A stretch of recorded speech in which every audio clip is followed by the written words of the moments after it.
I feel like we got close. We got closer than close during basketball. You know what I mean? Because, man, for us natives, basketball is everything. So, you know, I'd like to say we were best friends until we started playing basketball. You know, there was some beef. You know what I mean? Damian Castellane, aka LuvSmokeyy, is here with me now. Say hi, my man. Hey, what's up, man? How you doing? I'm doing pretty good. How are you? I'm doing good. You're doing real good, man. Rez Ball and everything, you doing real good. Yeah, it means a lot, man. It's an honor. I'm happy for you. It's good to see all the success. We were just talking about that. It's good to see so much success among natives right now. And I'm glad this is gonna help. This is gonna help. Your career's gonna get out there, hopefully. Yeah, like definitely. You're a big name right now. Everybody knows Damian is. Ruckus Largo, man, from Rez Ball and Flesh, man. Everyone wants to know because you're in Rez Ball. Tell us about your character, like the character that you play in Rez Ball. Like, how did you identify? Like, how did you even end up with this role? Like, did you search this out, or did you get a call, or? So what I'd like to say is, it came to me, man. Like, it was just a blessing. So, a good friend of mine from the Skokomish Reservation, he sent me a casting call through Facebook, a screenshot, and he was like, "Yo, bro, there's this movie being produced by LeBron James. You should put your name in there." And I laughed about it. I was like, man, come on. Who do you think I am? I'm just this little kid from a Rez, man. They're not going to pick me. They got so many other people to pick from. And I put my name in there. I was like, man, I'm going to take the risk because, you know, life is about taking a risk. So I took the risk, and I got a message from Angelique Mid-Thunder, and she was like, hey, I want you to read for this role. Yeah, I think it would fit you. And at the time, the role that I was reading for, it's not my character now. I was reading for Tyson. My good friend River Rain Thomas, he got the role, but I was reading for him. But as soon as I said my height, she was like, man, I can't do it. You're not tall enough to play Tyson. She was like, we got another role. His name's Ruckus Largo. And she looked at my face tats. She looked at how I live my life, and she says, you look like a Ruckus. So read for him. So I read for him, and man, the rest is history. She flew me out to Albuquerque. I had to play one-on-one with the other kid who was trying to be Ruckus, and I made it. So like I say, the rest is history. But Ruckus Largo, he's kind of like a poor kid. He's a sanitation worker. He wears hand-me-down clothes. Like, and man, I'm just honored to be Ruckus, man.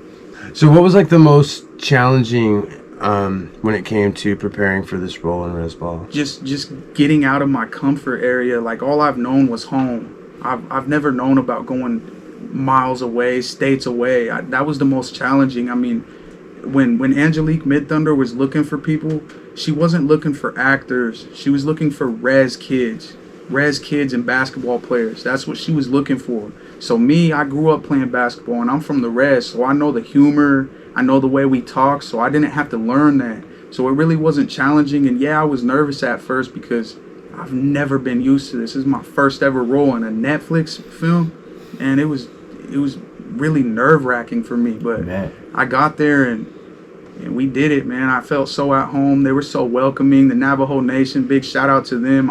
I love everybody out there, and it was the best thing I ever been through. It was nice to like watch you guys playing basketball and actually watching y'all play basketball, not like, you know, just your heads running around, all of a sudden it cuts and it's like, those aren't your legs. Like, you know what I mean? And we were actually playing ball, man. And out there, when we first got there, we had to go through like what I would call hell week. They made us do basketball practice for like a week and a half. That was the basketball camp they took you guys out to, right? Yeah, and I did that. And mind you, I've played Rez Ball my whole life. I'm used to layup lines and threes. That's all I'm used to. They had us running 5-man weaves, suicides, and I'm like, man, I'm not used to this. I got uncle legs, man. You guys out here trying. I got uncle legs. Yeah, come on, see now. It was hell for me, but man, I knew I had to power through. I couldn't give up, man. Nice. Well, I'm glad you didn't. I'm definitely glad you didn't. So did you draw any like from your own personal experiences to help you, you know, develop your character? Yeah. Yeah. So, you know, growing up on a reservation, we're all dealt a hand. You know what I mean? And not all of us are fortunate enough to have new clothes or this or that. So I put that into my character. I mean, I grew up, my mom and dad, they did what they can for us, but I didn't grow up with a silver spoon. You know what I mean? I didn't grow up with the newest Jordans or anything. So I put that into character. And then the movie, it touched bases on alcoholism and drug abuse and even suicide. Yeah. And I'm used to that because, like I said, I grew up on the res. That's all we seen. I seen my cousins nodding out on the street and coming to family functions high out of their mind. I've seen that. I lost my auntie, my cousin's mom right here. I got her tatted on my face. I lost her to suicide when I was 13 years old. So everything that I've been through, it added into me getting into Rez Ball. But did it help you heal a little? Yeah. A little deep question, but Yeah, it helped me heal because I met a lot of people who've been through the same things. And you know, when we went through the scene of us hearing about our brother Natani, it hit me a lot because I was just going back to when I found out about my auntie. But now it hits me harder because my brother passed away March 9th of this year, and he was my only brother. So now that I watched that scene, it hurts me even more. Like, so I healed a lot, but now I got more healing to do. So sorry to hear that, man. Yeah, I appreciate I hope you heal well. Yeah. Definitely. You got to work alongside director Sidney Freeland and Sterling Harju, who wrote this movie. It must have been like, you know, a seriously unique experience because these are two major names in Indian country period right now. So what was it like collaborating with them and getting to work with them? And was it a good learning experience? Like, did you learn a lot from them? And man, I can't tell you how many times I've messaged Sydney since we started Rez Ball saying thank you so much, thank you so much. I didn't really get the chance to meet Sterling. I didn't meet him yet, but Sydney, man, she, like what she says, she's just a cheerleader, and she's the best cheerleader. Like, I love Sydney. I put my hands up to her every day saying thank you. She did a lot for me, and like I'd say, she changed my life in ways that she'll never understand, because who they met on Rez Ball, that's who I was. Like, I was so involved in things that could get me in trouble, man, get me to die or go to prison. But after Rez Ball, that's not who I am anymore. And I owe it to Sydney. I owe it to Sterling. I owe it to Angelique Mid-Thunder. They really helped me out so much. So meeting with these legends, these greats, it means everything to me, man. That's all I could say. That's the most I could say. Most of the cast members in this were like all brand new cast members, especially for the team. Yeah. So I was curious, how did you guys come together as a team? Were there like any standout moments or memories that helped you guys, like, you know, build chemistry? I feel like we got close. We got closer than close during basketball. You know what I mean? Because, man, for us natives, basketball is everything. So, you know, I'd like to say we were best friends until we started playing basketball. You know, there was some beef. You know what I mean? And like, I'm as a humble man myself, I am not gonna say, oh, I'm better than you. I just know how to play ball, man. I know how to dribble and I know how to shoot. So, but there's a lot of, man, like I said, we were best friends until we hit that court. So that brought us closer because we really seen a different side of each other. Besides the newcomers in the cast, you know, like River and Kusum and you and everyone, you guys also got to star alongside Keela Gordon, Dallas Goldtooth, Cody Lightning, Julia Jones, you know, some major Jessica Madden, some major native names in Hollywood. Right? What was that like? Oh, it's an honor. See, because I seen Dallas Goldtooth from Rez Dogs and him being the spirit, and I was like, man, I need to meet that guy one day. And when I met him, I was like, man, he is the spirit. Actually, he is still that guy. You know what I mean? Yeah. So it's amazing. It's the best feeling in the world meeting with these people, especially Amber Mid-Thunder from Prey.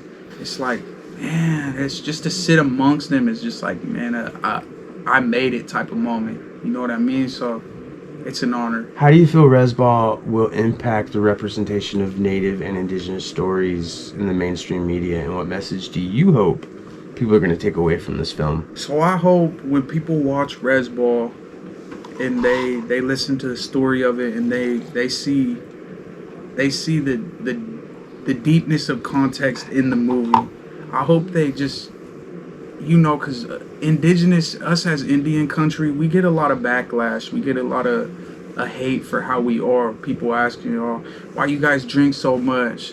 Why are you guys up so late? Why are you guys always partying? And they don't realize where that comes from. That's generational trauma. So this movie, it shows a lot. Like even Jimmy Holiday, Kawachani Brat, his character, like the moments where he's fighting with his mom, and because his mom was a drinker, and he hit her with the, yeah, I'll get your beer money.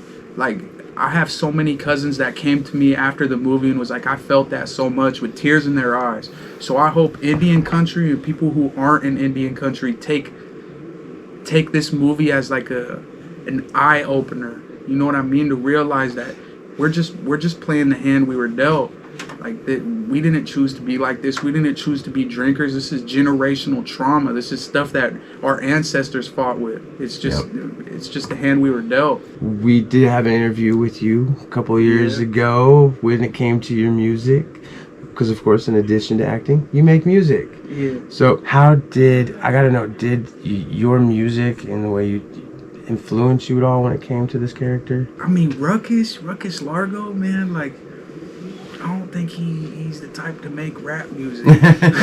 So I was like, man, I don't know if I could add in my music to anything about him. I feel like he's the type to listen to like hardcore rock. So that's just, but you know, the music, that's where it all started from. I've been making music since I was like 13 years old. So this was before I even thought about acting. Are we gonna see any new music soon from LuvSmokeyy? I have an album out right now. It's called AJ's World, in dedication and loving memory of my brother Alonzo Johnny, aka AJ. So I made an album called AJ's World. It's out on all platforms: iTunes, Spotify, Pandora, iHeartRadio, YouTube. It's on everything, and it's 18 songs. How do you infuse cultural identity into your music, and how important is it for you to express your indigenous heritage through your art? I express it by just the lingo that I have, like the lingo and the way that I dress and the way that I talk. That's how I express my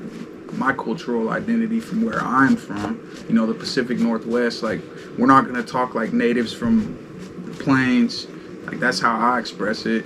I mean, it's probably hard to catch, or if you're not used to it, if you're not used to the P&W lingo, it's hard to catch. But it's important to me to add my culture into my music. It's so important to me because, man, without my culture, I wouldn't be here. I wouldn't be who I am without my culture. So it's only right for me to add it into something so important to me. So when it came to Rez Ball, were you able to like add any of your own culture into that, or were they pretty strict about how, you know, we're going with Navajo? Yes. Like, I heard you guys got to mix a little bit of your guys' stuff in there, and I don't think I added any of mine into there, just because, you know, they were looking for Navajos. Like, they don't want to see a coastal native on Rez Ball, because this is based in the Navajo reservation. We got to play a Navajo off the bat.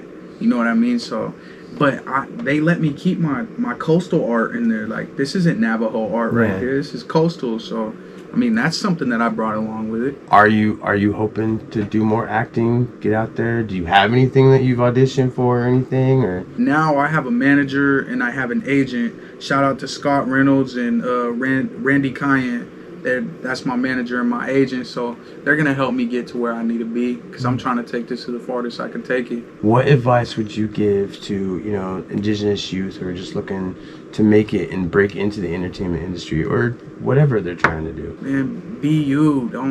Don't follow the path of anybody else you see. Be you. That's all you gotta be, is just be Native American. Be from your tribe. Just don't look up to anything bad. Positively influence others. Don't follow the negatives. Just, man, be you. That's all I could say, man. And don't listen to anybody. If someone says you can't do it, show them you can. You know what I mean? If someone says you aren't supposed to be here, show them why you are. Yeah. So, like, man, just be you and be the best at it. Thank you for coming in, man. Really appreciate it.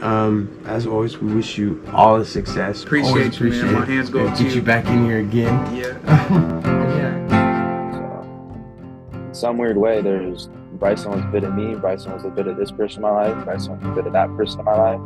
And so I was just, you know, fortunate enough to be offered that role. So, yeah. So what was it like working with the kind of amazing